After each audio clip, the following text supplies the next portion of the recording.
Ken, here we are. Another fall at NJIT. I like the seasons best in the academy. You? Yeah, other than the first 5 years of my life, I've always felt that September is the beginning of the year. January doesn't have quite as much meaning for me since I've always been a student or a teacher.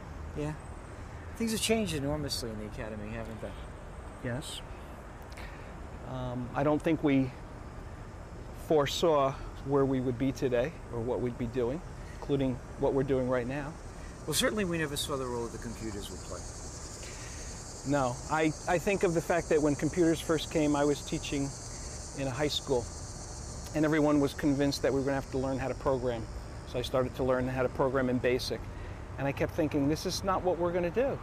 We're going to be users. People are going to create these programs, and then we're going to use them. And in fact, I was right. For a good number of years, we would buy programs, and students would use them, and we would use them. But what I didn't see was the idea that we would be not only consumers, but we would be creators. This whole read-write web that we hear about, Web 2.0, Learning 2.0, School 2.0, and all of that. I know that in the humanities there was great fear when the computers came in first because we thought that we were all going to have to be writing code. Yeah. Certainly none of us saw the mediated impact that the world of computers would have on presentation skills, for example. I think it caught us in some ways flat-footed, and I think that it's a real breath of fresh air to us now. So certainly the idea of writing code, we were certainly wrong on that.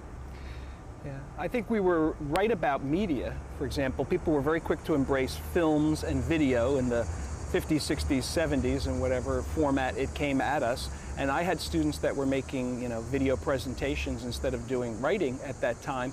And there was a lot of talk about things like visual literacy. But that's sort of faded, it seems. But now I hear literacies again being talked about, new literacies. Everything from math literacy, internet literacy, information literacy, all of these things have come up. I don't remember any predictions of that. No, the technology became, I think, sort of a mediating experience for us. It became more than a tool. It really changed the way that we envision what we do now in the classroom, and certainly none of us saw any of that coming. Your role in NJIT's shifted this semester. It's changed in that even though I'm still an NJIT employee, I'm now based day-to-day at Science Park High School, which is nearby NJIT here in Newark. You worked in the schools before you came to NJIT, didn't you? I did 25 years in K-12 before I came to NJIT. So I've kind of come full circle in that I'm back in the K-12 world, although I'm not the same person.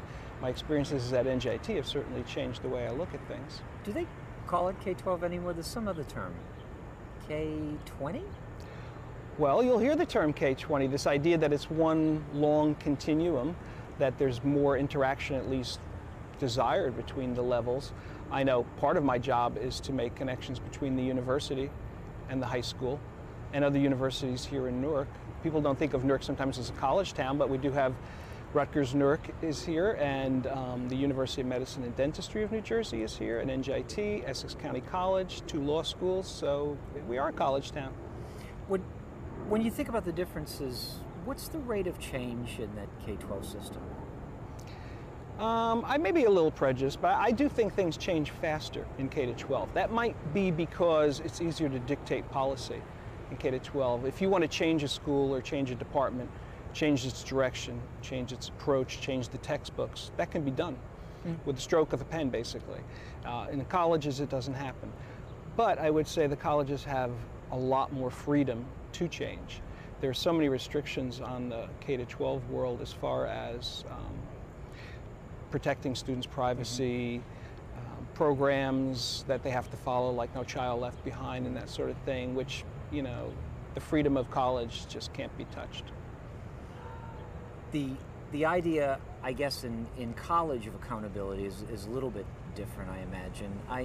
I guess that we're driven in places like NJIT and others by not just marketplace demands, but the kind of citizen we need to create and maintain the participatory democracy we have here in America. I think that we need a certain kind of student who can use these literacies, these critical literacies, information literacy, visual literacy, in order to be able to communicate information, think critically in a variety of kinds of ways.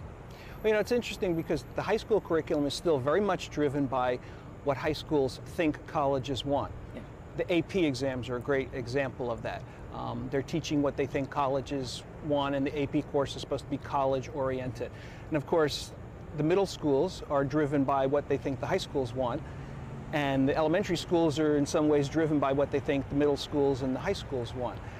So I don't know if that's true. I mean, what drives what colleges are teaching? Well, certainly, again, I think that the marketplace has a role in here. But more conceptually, I think that they want students to be able to write lucidly, to communicate compellingly in a variety of kind of different ways to a variety of kinds of audiences. So what is it that's changed that they don't want? Well, I'm pretty sure that they certainly don't want essays. So what do you mean they don't want the essay? I guess that's a controversial statement, isn't it? Because it's been the default reporting structure of everything that students write in a timed environment, a 5-paragraph essay, or perhaps out of class something called a research essay. But I think that that's a discourse form that's no longer required. I think it has some advantages, but I think we need to find ways for students to more fully exploit the medium. Isn't that what you want for your students too? I think it is the same kind of thing that we want for students in another level, but I wonder how much of this is driven by students. And what I'm thinking here is, I think there's a kind of grassroots driving technology that students are demanding certain things of their teachers. I know at the university, it was students who were asking teachers to put materials online, for example, 5, 6, 7 years ago, whenever it was. And then faculty were coming to us to ask for how to do that. Is that something that you see in your work, that students are driving the way they want to report? Oh, enormously so. I think they feel enormously constrained by something called the essay anymore. They want to use visual media. They want to bring aesthetics into their work. They want to bring sound. They want to bring music. They want to get their voices heard in a variety of kinds of ways, in a variety of kinds of settings for many different kinds of audiences, not solely for the teacher who's awarding the grade, but for a more diverse audience, the audience that's out there on the other end of the World Wide Web. And I guess that's what we're trying to do in this podcast series. So do you see this series as perhaps having a community gather around it online? Well, that'd be the hope. The hope would be that folks would listen to these, think about them. I could imagine blogs. I could imagine wikis devoted to these things emerging over time. Certainly organizations like the National Councils of Teachers of English, Conference on College Composition and Communication, our forum, the Research Network Forum. These are all places that actively engage the new media and are trying to find out ways that it might be developed and ways that might be more fully assessed. Is part of the exciting aspect of this for you the fact that we don't know quite where we're headed? Oh yeah, I mean it would be no fun at all if you knew exactly. It'd be no fun at all if you knew exactly where the ending was going to be to these things. So maybe it's good that we weren't able to foresee the future that accurately. Yeah, it was. It's no fun at all if you know the answers before you begin. I'd say basically it looks like it's going to be another interesting fall. I think so.